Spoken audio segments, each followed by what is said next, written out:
Well, it's been a busy week for me. Let me get back to Dickens for a moment, and I want to talk about Wackford Squeers, which of course is one of those great Dickensian names. And he's more or less the only comic character, if you want to call it that, who's very memorable from Nicholas Nickleby. Wackford Squeers is from York, that's the north of England, in Yorkshire. And we first see him in London. And he's in London to pick up some boys for his school up in Yorkshire. Now I'm going to explain the Yorkshire schools. They were infamous in Dickens' time when he was a young man. They were places, and I don't know about girls, but definitely boys who were sent away to these schools, maybe starting at age 5 or 6. And you're like, oh yeah, boarding schools, blah, blah, blah. Well, there's boarding schools, and there are boarding schools. The purpose of these schools was to get rid of inconvenient boys. They may be bastards, essentially, natural children. So that's one possibility. The one parent we come across, he's a step-parent. He has married a widow who has 2 boys from her prior marriage, and he's concerned she's going to spend money on those boys, and he's not really all that interested in treating his stepsons well. So he's going to shove those boys off to Do the Boys Hall. I always say doth the boys, but it's Do the Boys Hall. Up in York, he meets Mr. Squeers. His name is Mr. Snawley. He comes back later in the plot. But in this first interview between Snawley and Squeers, Squeers mentions, okay, this is what you have to pack. You pay £20 per year per child, and, you know, they haggle and whatnot. But you need to also give them a razor. Now, these boys are like 5, 6, 7 years old. Like, why a razor? Like, basically, they're not coming back.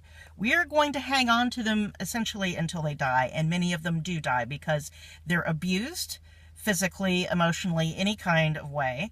He almost starves the boys there. He does have to give them enough food because he has the interest of keeping them alive for as long as reasonably possible at a certain cost, because he gets his £20 per year, and if the boys die, there went his £20.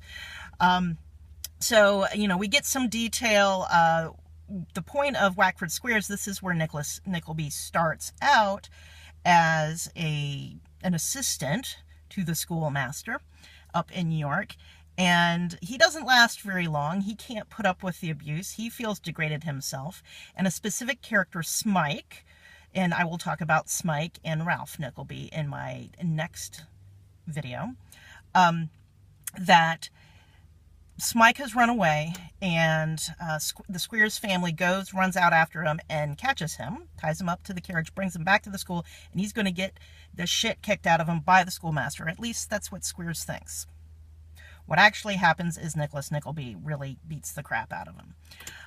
So that starts the plot with Squeers, who ends up doing other things. But I want to just comment a moment.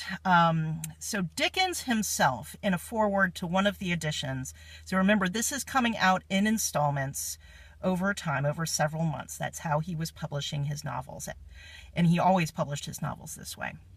So when you finish doing the serial, then he does a publication of the full book together. So sometimes he got people to pay for the same book twice. So when he comes out with a bound edition, he had a note at the beginning saying that there used to be these Yorkshire schools, and then by the end of the publication of Nicholas Nickleby, they were gone because he had exposed them.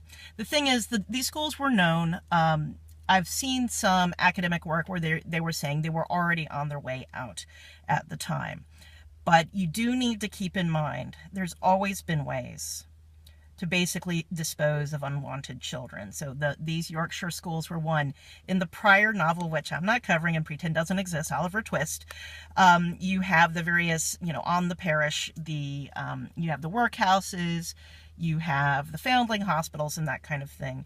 And most of the babies, yes, were bastards, but sometimes they were just children of a poor family, and they really couldn't afford to have another kid. Or they were just unwanted children from some, you know, however. Given child mortality, and definitely infant mortality, was way high then, it was pretty clear they'd be dead fairly quickly. Jean-Jacques Rousseau took advantage of this himself in pre-revolutionary France, and through. All his bastard children ended up dead before they were 1 year old. He dropped them off at these kinds of hospitals, and again, most of the babies would be dead within a year. So something to think about, because even though the specific Yorkshire schools did go away, there were still unwanted children, and there still are. So think on what are done with them now. And with that happy thought, I'll talk to y'all later.